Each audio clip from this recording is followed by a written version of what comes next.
ગાડી ના કરી યાર પછી તો આયા કે રાજકોટ શોરૂમમાં ફોન કર્યો કે ચાવી તો કોમ્પ્યુટરાઇઝ હોય કે તમારી એટલે ડુપ્લિકેટ ત્યાં બને નહીં અહીંયા આવવું પડે રાજકોટ બરોડાથી લગન બીજા વિશે અમારે લગન હું જામનગર બીજી ચાવી લેવા જાઉં ત્યારે ગાડી રોડ ઉપર એ તો કે અહીંયા ટોવાળાને બોલાવો ગાડીને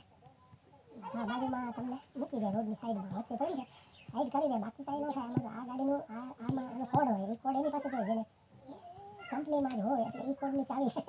કંપનીવાળા બનાવે એમ કે રાજકોટ આવો અને 15,000 રૂપિયા ભરો છો 15 કે 20,000 રૂપિયા કીધા હતા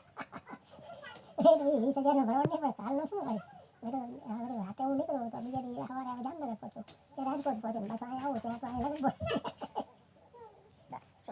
હવે આ તો જેટલી ટેકનોલોજી ઊંચી એટલા માથા પર થાય ભાઈ માણી એ લોકોએ કંઈક એવો હોય ને કોમ્પ્યુટરનો નિષ્ણાત માણ એને બોલાવી અમારા બોલો કે સારો છોકરો છે ને બિચારા લગનની દોડાદોડીમાં એને ગોતી આવ્યો આમાં આવું થઈ ગયું છે ને આખી આ ઇલેક્ટ્રોનિક ગાડી છે હવે આનું તો કંપની સિવાય કોઈ હાથ ન નાખે હા બરોડાના શોરૂમવાળે કહીશું અમે ન કંઈ કરીએ એ તો રાજકોટ તમે જ્યાંથી લીધી છે એ યાદ એની પાસે કોડ હોય એ જ ચાવી બનાવી છે તમારી આ રિમોટવાળી ચાવી છે ને તો કોડ એના એ જ હોય પછી એ ભાઈ આવી ને કંઈ ખબર નહીં શું કર્યું તેથી તો હું તમને ગાડી ખોલી દઉં